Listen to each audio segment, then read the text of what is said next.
मोदी सरकार की चुनावी लापरवाही की भैन चढ़े बीएलओ साथियों को आम आदमी पार्टी ने दी श्रद्धांजलि। सरकार पर गंभीर आरोप। अयोध्या। आम आदमी पार्टी ने चुनावी ड्यूटी के दौरान जान गंवाने वाले बीएलओ साथियों को विनम्र श्रद्धांजलि अर्पित की और केंद्र सरकार पर गंभीर आरोप लगाए। पार्टी पदाधिकारियों ने कहा कि भाजपा ने 2014 में सबका साथ, सबका विकास, सबका विश्वास का नारा दिया था, लेकिन आज स्थितियां ठीक इसके विपरीत दिखाई दे रही है। आम आदमी पार्टी नेताओं ने कहा कि चुनाव ड्यूटी पर तैनात कर्मचारियों की सुरक्षा को लेकर सरकार और प्रशासन पूरी तरह लापरवाह है। कल हुई घटना का जिक्र करते हुए उन्होंने कहा कि राममूर्ति यादव पर जिस तरह हमला हुआ वह बेहद चिंताजनक है। न केवल कर्मचारी बल्कि पत्रकार और आम जनता तक सुरक्षित नहीं रह गई है। पार्टी का कहना है कि लगातार हो रही घटनाओं के बावजूद न प्रशासन गंभीरता दिखा रहा है और न ही सरकार। आम आदमी पार्टी ने चुनाव आयोग और राज्य सरकार से बीएलओ व अन्य चुनावी कर्मचारियों की सुरक्षा व्यवस्था मजबूत करने की मांग की है।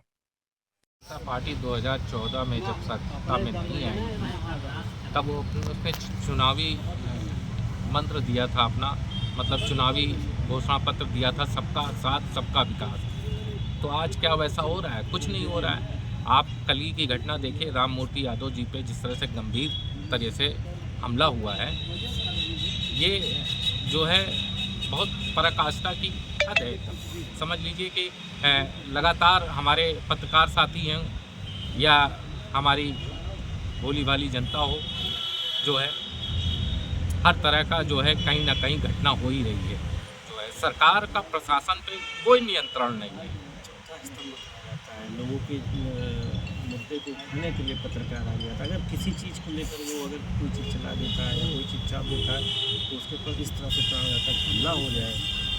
देखिए 14 के बाद वैसे ही ये सरकार में जो है पत्रकार जो पत्रकार सच्चाई दिखाता है या तो उस पर मुकदमे लाद दिए जाते हैं या तो उसको जो है हमला करवा दिया जाता है। तो 14 के बाद तो ये वैसे ही चल रहा है। जो सच्चाई बोलता है वो आज की डेट में जो है उस पर मुकदमे ला देंगे या तो उस पर जो है हमले कराए जाएंगे। कुछ दिन पहले गौशाला में दिनेश कौशिक गए थे, उन्होंने गौशाले की सच्चाई दिखाने की कोशिश की, तो उनके खिलाफ भी सरकार ने काफ़ी मुकदमे ला दिए, चौथन मनी के केस लगा दिया। प्रशासन द्वारा ये भी कहा गया कि पत्रकार नहीं, तो सरकार की देखिए, सरकार की पॉलिसी है। सरकार जो कहे, अगर वो उसमें हम कहते हैं कि हाँ ठीक है वो तो ठीक है, नहीं तो सरकार की तानाशाही हिटलरशाही तो चली रही है। आज की डेट में सच्चाई बोलना एक गुनाह हो गया है। कोई गुनाह अगर सच्चाई बोलता है तो उस पर मुकदमे लदने हैं और या तो उस पर हमला होना है। ये जिस तरह से प्राणघातक हमला हुआ है राममूर्ति यादव जी के ऊपर, इसमें हॉस्पिटल में एडमिट, तो उसको लेकर प्रशासन, देखिए उसको लेकर मैं प्रशासन से एक ही बात कहना चाहता हूँ कि प्रशासन दोषियों को सख्त जल्द से जल्द गिरफ्तार करे और उन पर गंभीर धाराओं से मुकदमा लगाए, जिससे आगे इस तरह की घटना ना हो। एक गंभीर मुद्दे पे देश की जनता और मोदी सरकार से ये सवाल पूछना चाहते हैं कि 2014 के पहले चुनाव एक पर्व की तरह मनाया जाता था। आज मोदी सरकार में बीएलओ की कब्रगाह बन गई है। 24 बीएलओ हमारे जो है उनकी जान चली गई। उन बीएलओ के परिवारों का क्या दोष है जिनके परिवार में एक ही व्यक्ति कमाने वाला था? उन परिवारों की जिम्मेदारी कौन लेगा?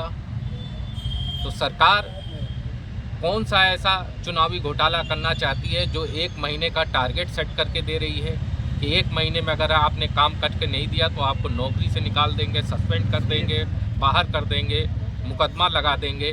तो ये सारी चीज़ें बीएलओ को प्रताड़ित किया जा रहा। उस प्रताड़ना में हमारे 24 बीएलओ ने, कुछ ने आत्महत्या कर ली, कुछ को हार्ट अटैक आ गया, कुछ ने सुसाइड कर ली। तो इस तरह से उनकी जान गई है। उन बीएलओ को श्रद्धांजलि देने के लिए आज आम आदमी पार्टी अयोध्या यहाँ हमारे साथी हैं। हमारे ज़िले के महासचिव सुनील मौर्य जी हैं, जिला उपाध्यक्ष संदीप पटेल जी हैं, महिला विंग की जिला अध्यक्ष विद्या देवी जी हैं, जिला कार्यकारिणी के सदस्य स्वर्णिम जी हैं। तो हम लोग आज सरकार से ये मांग करते हैं कि सरकार उन BLOs जिनकी जान गई है उनके परिवार को 50 लाख रुपए और परिवार को सरकारी नौकरी दी जाए। जब तक हमारी मांग पूरी नहीं होगी, हम लोग माननीय राज्यसभा सांसद संजय सिंह और उत्तर प्रदेश प्रभारी संजय भैया के आदेश पर तब तक हम उन BLOs के अधिकार की लड़ाई लड़ते रहेंगे। सरकार ने BLO का जो पेमेंट आती थी, जो सैलरी थी, वो भी बढ़ा दी, दुगनी कर दी, ऐसा समय चल रहा है। अरे जब BLOs से काम लेना है, BLOs से चुनावी घोटाला कराना है, तो BLOs की सैलरी एक महीने के लिए दुगनी कर दी। क्या मानदेय मिलता है BLOs को? BLOs को क्या मानदेय मिलता है? SIR में तो कुछ दिन से 100 बच्चे हैं, 4 तारीख तक लास्ट डेट। तो क्या 2003 में जो SIR 8 महीने चला था, वो आज जो है 2025 में 1 महीने में कैसे पूरा हो जाएगा SIR? तो 2003 की जो उन्होंने डिमांड रखी है, 2003 के अनुसार अगर आपका है तो आप उसमें अंकित करिए। तो 2003 में जब SIR हम लोग हुआ था, पिछला SIR, उसमें 8 महीने लगे थे जो है, और आज के SIR जो 1 महीने का टारगेट सेट करके दिया जा रहा है, जो है काम कराया जा रहा है, ज़बरदस्ती काम कराया जा रहा है चुनाव आयोग द्वारा चुनावी घोटाला करने के लिए। जिस तरह से बिहार में आपने देखा, महाराष्ट्र में आपने देखा, तो वही चल रहा है। विधानसभा चुनाव 2027 में है, अभी तो यहाँ काफ़ी समय भी है, अगर बढ़ा दिया जाए SIR और थोड़ा सा आगे कर दिया जाए। बिल्कुल समय देना चाहिए भाई। जो BLOs हमारे मर रहे हैं, उन BLOs के परिवारों की जिम्मेदारी कौन लेगा? कौन उनके परिवार के साथ खड़ा होगा? कौन उनके बच्चों की फीस जमा करेगा? जो BLOs मर गए हैं, उनके घर में एक आदमी कमाने वाला है, कौन उनके परिवार का भरण पोषण करेगा? तो सरकार को SIR के लिए कम से कम 5-6 महीने का समय देना चाहिए, जिससे आसानी से काम हो। हमारे BLOs जिनके परिवार में आज वो व्यक्ति नहीं है जो सुसाइड कर लिए हैं या किसी कारण मर गए हैं, तो हम लोग उनकी संवेदना में बैठे हैं। हम लोग सरकार से चाहते हैं कि उनको समय दिया जाए। जो हमारे आज BLO काम कर रहे हैं, उनको समय दिया जाए। जिला अध्यक्ष अनिल कुमार प्रजापति, अयोध्या।